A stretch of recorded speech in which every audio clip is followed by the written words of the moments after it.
Hi guys, my name is Sebas. I'm 20 and I'm from Queens, New York. And I guess what prompted me to make this video and have such a harsh title is because I go to school in upstate New York now, but I was born and raised here in Queens, went to school here my entire life. My family immigrated here. And I guess I haven't been in New York City for a long time. I mean, I'm in school for the majority of the time. And I typically watch a lot of vlogs and lifestyle videos, whether that's through TikTok or YouTube.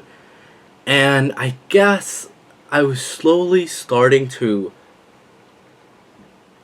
mix New York with I slowly started considering New York to be like the videos, right? Like these TikToks and these lifestyle videos on YouTube. And then I come back home and I realize I'm sad as fuck.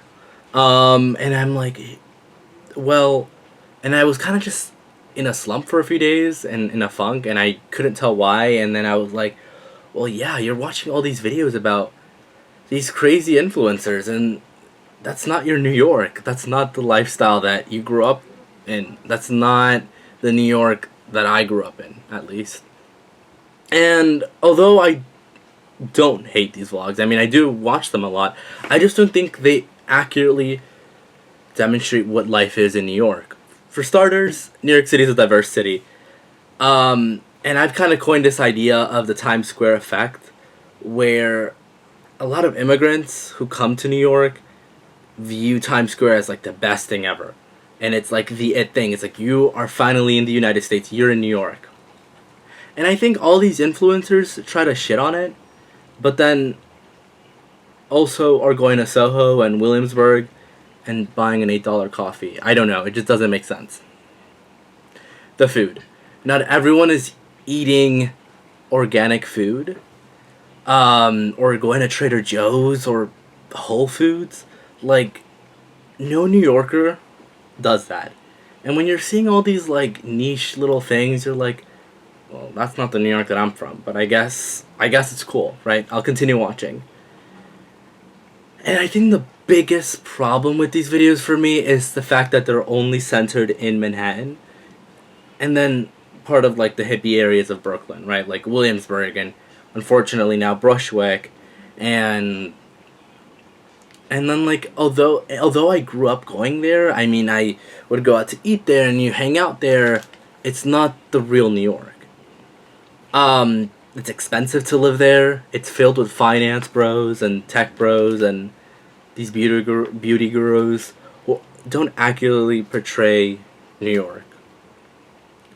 It's an expensive city and they're able to afford it.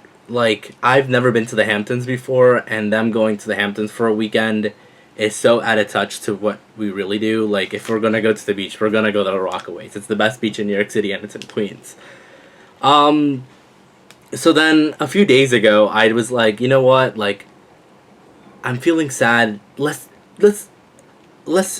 have a day to just dedicate it to like the influencer lifestyle. So I ended up going to Williamsburg. I was trying to shop, trying to see if I could buy some cool art to bring to my dorm. And I was just walking for blocks on end, and I was just shocked to see how like developed everything is, and through shops and vintage clothing, and the price tags were insane. And I kept on walking. One thing that I do a lot as a New Yorker is we walk. I don't have my license. I don't even have my permit. I've never driven. And I'm 20. So I'm just walking. So I've gotten used to walking, and I'm just walking. I end up walking so much that I end up getting into like where the Puerto Ricans are. And deep down, I really wanted to speak with them. I really wanted to ask them, because I speak Spanish fluently. Like, hey, like, señora, like, what are your thoughts on this? And gentrification, and I don't know, I just really wanted to speak with them, and I didn't get the balls to do it. I just didn't want to bother them. They were having their nice day. It was like five like elderly ladies who were just speaking Spanish, and you could tell they were Puerto Rican because they had the Puerto Rican flag there. So then I was just walking through Williamsburg, and I ended up going to different shops, and although I had a great time, I ended up going to a coffee shop, and the funniest thing, I like go into the coffee shop because I really needed to go to the bathroom, and I was like, you know what, I mean, I'm getting a little tired, let me get a coffee. And I love coffee. So I order a coffee, and I say, oh yeah, I just want milk with that. And he's like, oh, but gives me a smirk, and he's like, "Oh, what type of coffee? What type of milk?" And I'm like, "Excuse me." Um, and it just threw me off guard because, like, to me, like in Queens, if you go to a coffee shop here, like, they're not gonna ask you that. Like, you have to like specifically like tell them I want oat milk or I want almond milk. And it was just funny because it was like the most Brooklyn thing that could have happened to me that day. Like, oh yeah, like Brooklyn. By the way, like I'm kind of giving into this stereotype that Brooklyn is this, because it's not. Like, you're not gonna see us in East New York or in Canarsie, but um, and then I'm like, oh, I just want regular cow milk, and he's like, oh, okay. And so then I get my coffee, and I'm like sitting out there, and I'm just like people watching now, and I'm just seeing all these different types of people, and I was just like, wow, like they're all so young, and then you see like the random like Latina lady that's like elderly with her husband, and I was smiling because like um I think of my abuela, and I'm like, wow, like it's sad that we're losing families, right? Like we're seeing these influencer videos, which I do think they accurately portray how small these apartments are, but it's just that maybe a roommate. Imagine that with like all these family members, and I think that's what makes New York like New York during the the tenement era. I feel like a lot of people live in a house because like people immigrate here and they stop here, and these apartments are just they're just small. But imagine that with a bunch of people. I don't know. I don't even know how I got to that idea, but it left me thinking. And so then I kept on walking and walking, and I saw all these skincare shops and all these small boutiques, and I was like, wow, like no wonder I was so sad, because if I was able to afford it, I was able to like if I was able to like if I have money in my bank account, I would be able to like afford all this shit. I would have loved it. I mean, I don't know. Then I was then And then I think this is on a contrary, like a very different part. It's just the parks. I think not everything is, believe it or not, Central Park or Washington Square Park, and unfortunately now even Prospect Park. I feel like it's changing a lot. I think there's some crazy parks in Queens. Forest Park is, I think, the second largest park in New York, but people never go there. It's all Central Park. And if you really want to go on a cool run and actually be disconnected, like, you would go to Forest Park, at least in Queens. But I guess no one is gonna make the hike, which I don't blame you. New York City is huge. I think that's also another thing. It's such a large city that I think we could I think these vloggers and these influencers only portray a very small part of what New York is. It's not just these 5 neighborhoods. Like, Queens has dozens of neighborhoods. The Bronx too, Brooklyn too, Staten Island, and I'm kind of guilty of this as well, and I think that's where my own hypocrisies lie. I really don't go into the other boroughs a lot. Like, I've never been to Staten Island. I've only been there once, maybe twice. And even the Bronx, I don't go that often. Although I did take the SATs in the Bronx. It was kind of funny because the Bronx is really close, but I ended up taking the SATs in like the middle of the Bronx, and I had to take the train there. No, I took the train back home, I think. I got dropped off, and I was just kind of like, it felt like a different world. Like, it was just crazy how, like, different, like, each neighborhood in New York City, let alone borough, is just completely different. And I think you can get tunnel vision, right? And I think that's why I was getting so sad, because my life in New York is pretty boring. I mean, I am at school for the majority of the year, and now I'm working. I'm working through the summer, and I'm just like, damn, like, I wish I could do more. I wish I had friends to go out with on a Friday night.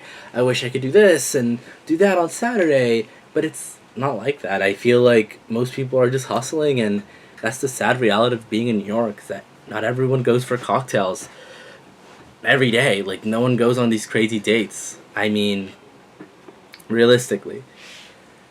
And then another thing, I was coming back home from work, and I take the bus to work, and I take the bus back, and I take the regular bus.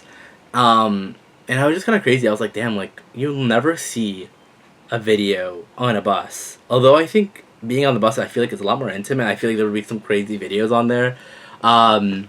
Like the subway takes, I think it's on the subway, but I feel like the buses are just so much more of them, and I feel like you get connected to even more people through the bus. I feel like you'll never see that in a video. I know that's kind of like really trivial, but it was just what I was thinking. And people do have cars, believe it or not. Like, not everything, like, obviously if you're living in the middle of Midtown, like, you're not going to be pulling out your whip, but like you can clearly see cars parked. Like people are driving in New York. Like fucking New York is huge. I think I don't even know. Let me search this up. The longest distance between 2 points in New York City is approximately 36 miles. Like, you kind of need a car in New York. I mean, not everyone has a car, so I think that's like a bad stereotype. Like, I think I don't have my license, so like I forced myself to. I kind of like contradicted myself, but yeah, people do have cars. And I guess to end this off on a better note, like, I think what I do like about these vlogs, and I think that's a big reason why I watch them so much during the semester when I'm getting sad and I'm taking all these hard classes, is that the opportunity that New York gives you. I think New York just has so much to offer, and I love this city, and it's my home, and I worry about how my life is gonna change once I graduate from college. Like, I'm not landing that big job at J.P. Morgan or Goldman Sachs. Like, come on now, but um, I do worry about like life after college. Like, how am I gonna afford to live on my own? And I don't plan on leaving New York. I feel like millions of people in the middle of Arkansas and Kansas and Ohio are like dying to come to New York. I don't want to leave New York. My family's here, and I'm really that's also a big difference between, I think, me and these influencers. These influencers are living alone in New York City. I have my family here.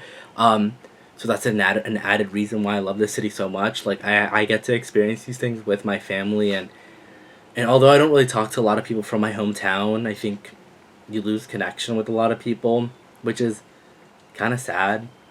But it's the land of opportunity. Like, you're in New York City, you can do anything here, and that gives me a lot of anxiety and a lot of hope. And I think these influencers are kind of hustling in their own way, so I'm not trying to like say anything bad about them. I just don't think they don't accurately portray what New York City has to offer. And as a first generation student, first generation American, I think I lean on these videos because it gives me hope, but I am scared for what New York City's gonna how it's gonna change. Like, I got to see New York City during the pandemic. I mean, I was 15 in 2020, and now I'm 20, so I got to live in New York during the pandemic, and that was a crazy time. And I got to live New York City in 2014 and 2016, when all these like crazy years, and that I think are romanticized a lot on TikTok, and I got to see it all. I mean, I'm forever grateful for being 8 years old in Coney Island and taking the 7 train with my mom, going to the pediatrician, and these are like very trivial things, but I hold on to them, and New York City is my home, and I wish I could share that online. I guess it gives you a better outlook on life. I think my life, would. Oh, okay, now I'm kind of sounding like those lifestyle YouTubers. I don't know. I feel like a realistic day, when they say it's a realistic day, I don't know how realistic. I guess realistic in their life, but I think the real New Yorker is far from what TikTok and YouTube has to offer. But I don't know. Um, I don't know. I think it's crazy. I ended up leaving New York for college, and a lot of my friends stayed back home, and classmates and people I knew from my neighbors stayed here, because New York City has so many great schools. Like, believe it or not, like, not everyone goes to Columbia and NYU. Like, there's a lot of amazing schools, like the CUNY system, Queens College, Brooklyn College, BMCC, QCC, Lehman, and John Jay. These are like the city schools, part of the City University of New York, and no one ever talks about it. No one ever says like, "Oh, get ready with me to go to my city college. I'm studying to be a lawyer," or I'm on the pre-medical track." And you might only, I think, Columbia students dominate it, and it's ironic because I go to Cornell. Hopefully, in the future, I can make another video about life in New York and my perspective on life. It's a 20-year-old living here and really lacking ambition on many things. I feel lost. I don't know. But now I'm sidetracking. But yeah.